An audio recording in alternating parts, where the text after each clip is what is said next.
Alors me revoilà assez vite. Parce que... J'ai pas le temps. J'ai pas le temps. Vous n'avez pas le temps. On n'a pas le temps. Donc on va aller à l'essentiel. Là, tout de suite, maintenant. Moi, personnellement, je suis coach. Et beaucoup d'entre vous ont un métier. On n'a ni le temps ni l'envie de passer 6-7 heures à la salle à crier avec de la magnésie partout et de l'ammoniac dans le nez. Ça peut être drôle à regarder sur Instagram.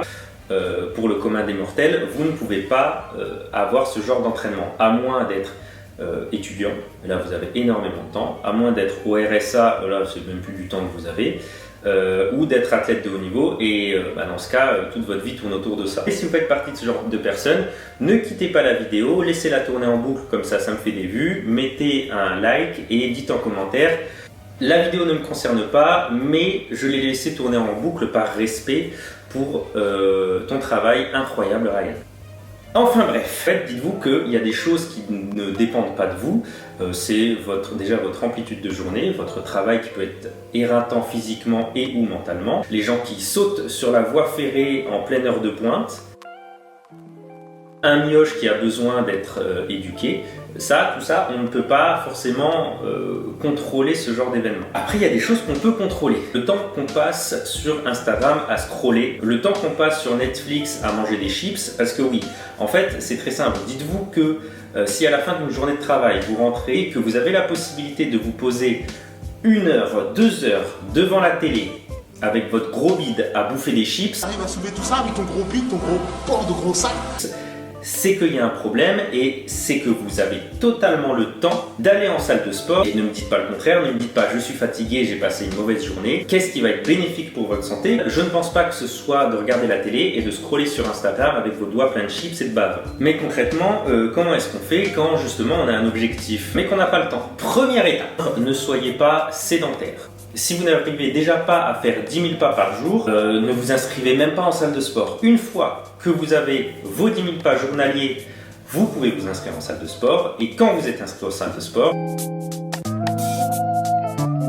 déjà il va falloir définir ses objectifs. Dites-vous, ok, entre le 1er janvier et le 31 décembre, je veux ça comme objectif. Qu'importe, admettons, j'ai actuellement 200 kg deadlift et je veux à la fin de l'année faire 240. Une fois que vous avez votre objectif, vous divisez l'année en 2 parties, de janvier à juin par exemple, et de juin à décembre. Ça va vous permettre de zoomer un petit peu sur ce qu'il va falloir faire pour atteindre votre objectif. Vous faites 200 kg deadlift, mais vous faites 60 kg pour 1,80 m. Très maigre, mais très fort. Ça c'est très bien. En revanche, vous avez un levier à exploiter qui est la masse musculaire. Faut que je m'entraîne, sa mère. Faut que je m'entraîne. Et la technique, parce que votre deadlift à 200 il était un peu dégueulasse et vous pouvez grandement améliorer votre technique. Et bien ces 2 points, on va les travailler de janvier à juin. Comme ça, à juin, on refait le bilan. Peut-être qu'on a fait 230 kg deadlift et qu'on fait maintenant 70 kg. Donc on a pris 10 kg, c'est trop cool. Et on a pris 30 kg sur notre deadlift. Donc maintenant, qu'est-ce qu'il nous reste à faire pour atteindre 240 avant la fin de l'année? Une fois que vous avez divisé votre année en 2, vous pouvez la diviser encore. Une fois qu'on a défini ces objectifs à long, moyen et court terme, on s'organise. Donc on se prend, je sais pas, peut-être le dimanche soir ou le lundi matin, qu'importe, pour organiser sa semaine. Et on se note tout et vous faites une sorte de planning avec ce qu'il y a besoin de faire. Tout ce qui est obligatoire, donc ça va être votre travail, ça va être chercher les à l'école, ça va être faire les courses. Ces choses qui ne peuvent pas être modifiées, vous les inscrivez. Et après vous mettez votre entraînement. 4e étape, concentrez la majorité de votre temps d'entraînement à des exercices fondamentaux, des exercices qui vont faire la majorité de vos résultats. Du squat, du bench, du deadlift, des tractions, des dips, des rowing. Parce qu'en fait, les petits exercices, même s'ils sont importants évidemment, ils ne vont pas faire la majorité de vos résultats. Sur 45 minutes d'entraînement, on se dit que l'objectif principal de la séance c'est du squat. Qu'est-ce qui va être le plus efficace? Faire 3 séries de squats, 3 séries de presse et 3 séries de leg extension, ou bien 5 séries de squats, 3 séries de presse et 1 série de leg extension? Bonne question. Bonne question. Bonne question. En revanche, assurez-vous toujours d'avoir une certaine variabilité de mouvement pour continuer à performer et éviter de vous blesser. 5e point, même si vous n'avez pas le temps de vous entraîner, même si vous n'avez que 30 minutes pour vous entraîner, ne négligez pas l'échauffement. Mais n'allez pas non plus dans l'extrême inverse de faire un échauffement qui va durer 25 minutes pour faire du deadlift. Il va falloir optimiser au maximum son échauffement, aller sur des choses simples, une augmentation de sa température corporelle. On va faire du cardio avant. Pro tips, faites-le en respirant uniquement avec le nez. Le cardio va monter beaucoup plus rapidement. Une préparation des différents tissus, les articulations, les tendons, les ligaments, les muscles. Éventuellement, donc là, si vous avez eu des blessures, que vous êtes blessé, que vous avez des douleurs, que vous avez certains points techniques à travailler, etc., faites des exercices qui vont venir vous aider à faire ça. Et enfin, passez à l'échauffement spécifique, à savoir votre gamme montante avec une barre.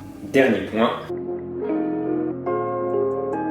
il faut s'investir à 100% dans sa séance. À partir du moment où vous entrez dans la salle, à partir du moment où vous commencez votre échauffement, vous êtes dans une bulle et vous ne pensez qu'à ça. Si vous voulez, vous rangez votre téléphone au vestiaire ou vous faites en sorte de ne pas recevoir de notifications. Si vous n'avez que 30 minutes pour vous entraîner, c'est qu'à 35 minutes d'entraînement, ça devient compliqué pour la suite. Je prends mon cas.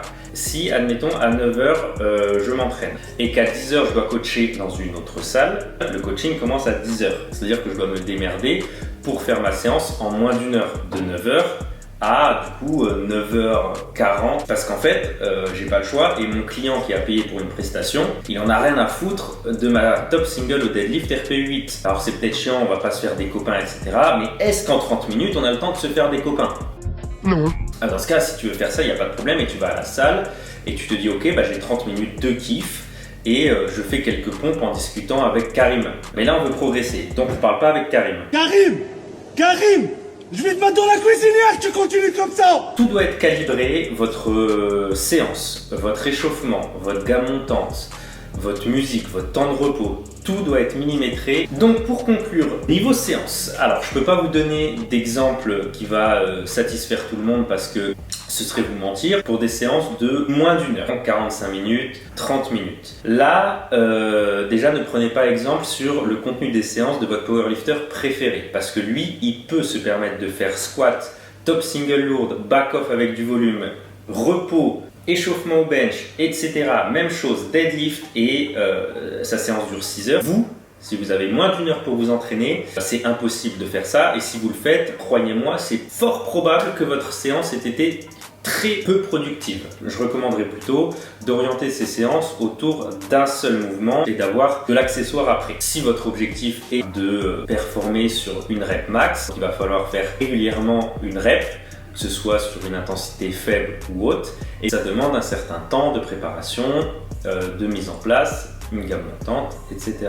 avec des temps de repos adéquats. Donc en fait, si vous faites les choses bien, sur une demi-heure de séance, vous n'allez faire que votre top 7. Parce qu'il ne faut pas non plus négliger votre temps de repos. En tout cas, quand on parle de force, on peut se retrouver à aller jusqu'à 7, 8, 9, 10, 12 minutes de repos. Et je parle de vrai repos, pas à scroller TikTok. En revanche, ne le faites pas tout le temps. Essayez de vous orienter vers des séries avec une intensité un petit peu moins importante ou au contraire, des séries avec un peu plus de répétitions pour pouvoir avoir une intensité plus importante.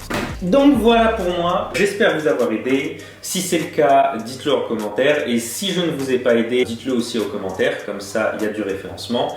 Sur ce, je vous laisse, arrêtez de manger des chips sur le canapé et buvez du lait.